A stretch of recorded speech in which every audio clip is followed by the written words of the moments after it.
Halo Medikers, Rusia dikenal sebagai salah satu negara terkuat di dunia. Kekuatan militernya terus menduduki posisi teratas, bersaing dengan negara-negara seperti Amerika Serikat dan China. Meski begitu, rupanya Rusia juga pernah dipermalukan dalam perang-perang yang dihadapi di masa lalu. Negara mana saja yang pernah membuat Rusia mengalami kekalahan yang memalukan? Mari kita bongkar.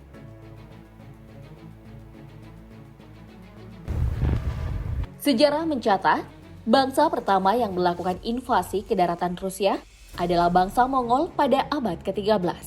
Bangsa Mongol berasal dari daerah Mongolia yang membentang dari Asia Tengah sampai ke Siberia Utara, Tibet Selatan, dan Manchu Barat serta Turkistan Timur. Mereka hidup dengan mengembara atau nomaden dan tinggal secara berkemah. Mereka adalah bangsa yang berani, sabar, dan tahan dari rasa sakit serta tekanan musuh dengan fisik yang kuat. Sifat mereka yang paling menonjol adalah sangat patuh terhadap pemimpin. Semua bermula ketika pendiri Kekaisaran Mongol, Genghis Khan, mengirim putranya, yakni Jochi Khan, untuk menaklukkan tanah yang kini dikenal sebagai Siberia, Rusia Tengah, dan Eropa Timur. Tentara raksasa Mongol yang jumlahnya melebihi 100.000 prajurit adalah jumlah yang sangat besar pada abad ke-13. Pada 1237, bangsa Mongol yang dipimpin oleh Batu Khan menyerbu Ruskiev, sebutan Rusia pada saat itu.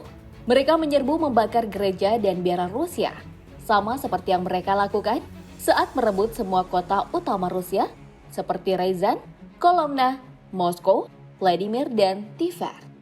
Mereka dengan mudah mengalahkan pasukan para pangeran Rusia yang lemah dan tak seberapa jumlahnya. Catatan sejarah melaporkan bahwa pasukan penjajah dari Mongol tidak meninggalkan seorang pun hidup di Ryazan. Para arkeolog telah menemukan setidaknya hampir 100 kepala yang terpenggal dan beberapa kuburan massal di sana sejak saat itu.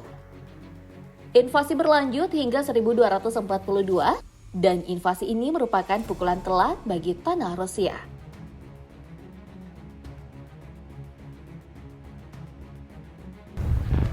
Setelah diinvasi oleh bangsa Mongol, Rusia kembali harus menerima kekalahan setelah 3 abad kemudian. Peristiwa ini terkenang dalam sejarah dengan istilah Perang Livonia. Pada periode tahun 1547 hingga 1721, Rusia dikuasai oleh bentuk pemerintahan monarki yang bernama Ketsaran Rusia. Pendiri sekaligus tsar pertama Ketsaran Rusia adalah Ivan IV Vasilievich atau dikenal sebagai Ivan yang mengerikan. Tsar adalah gelar penguasa monarki dalam rumpun bahasa Slavia yang setara dengan raja atau kaisar. Sedangkan Livonia adalah tanah yang terletak di wilayah Estonia dan Latvia modern. Pada abad ke-16, Livonia diperintah oleh Ordo Livonia, sebuah organisasi militer dan politik kesatria Katolik Jerman. Pada saat yang sama, Rusia sudah menjadi kekuatan yang kuat. Reformasi, sentralisasi kekuasaan, dan pembentukan unit infanteri khusus telah berhasil dilaksanakan. Bahkan para tentara Rusia dipersenjatai dengan artileri modern, serta penggunaan kereta api yang memungkinkan pengiriman senjata di medan perang. Kemudian pasukan Rusia mulai menginvasi Livonia pada tahun 1558. Periode pertama peperangan melawan Konfederasi Livonia yang lemah ini berbuah manis bagi Ivan IV. Pasukannya berhasil menguasai bagian penting wilayah Konfederasi Livonia, daerah Latvia dan Estonia modern saat ini. Namun petaka muncul bagi Rusia setelah negara-negara yang pernah diserang menyatukan kekuatan mereka, membuat Ivan IV harus menghadapi 3 rival kuat sekaligus, yakni Lituania, Kerajaan Polandia, dan Swedia. Perang yang meluas berlanjut selama lebih dari 20 tahun dan berakhir dengan kekalahan besar di pihak Rusia. Perekonomian negara hancur dan populasi penduduk di wilayah barat laut menurun drastis. Seluruh tanah yang semula diambil dari Livonia pun hilang dan terpaksa dikembalikan. Mungkinkah cara yang seperti ini dapat menghentikan invasi Rusia ke Ukraina saat ini? Bagaimana menurut kamu, Medikers?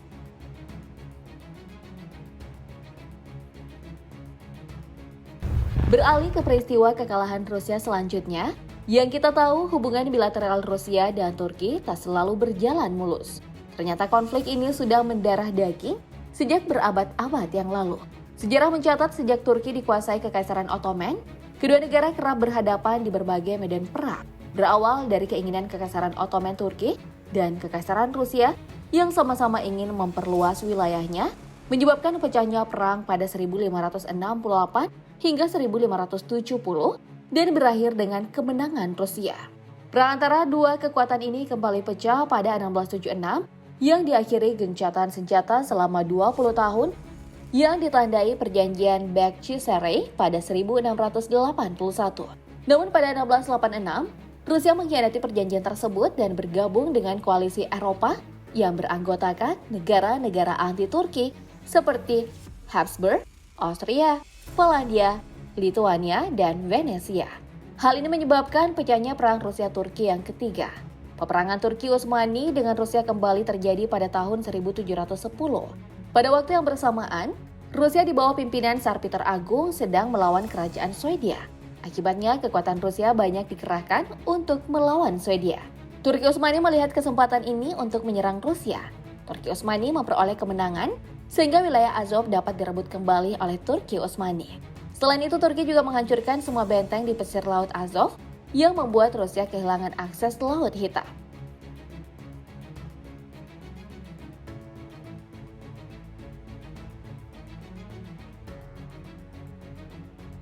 Dan yang paling terbaru, Rusia kalah dalam Perang Crimea yang berlangsung pada tahun 1853 hingga 1856. Perang Crimea adalah pertempuran yang terjadi antara Kekaisaran Rusia melawan gabungan kekuatan Prancis, Britania Raya, Kerajaan Sardinia, dan Kesultanan Utsmania. Perang ini sebagian besar terjadi di semenanjung Crimea, Turki, dan Laut Baltik. Saat itu Rusia yang berhubungan dengan Turki Ottoman kurang baik, berambisi merebut kekuasaan atas Selat Bosporus. Untuk merealisasikan ambisinya, Rusia kemudian meminta bantuan kepada Inggris dan Prancis, tetapi ditolak.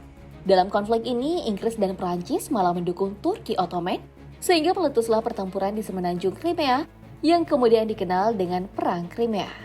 Semenanjung Crimea sendiri terletak di ujung timur Eropa, yang saat ini termasuk dalam wilayah Ukraina dan Rusia, serta berbatasan dengan Laut Hitam.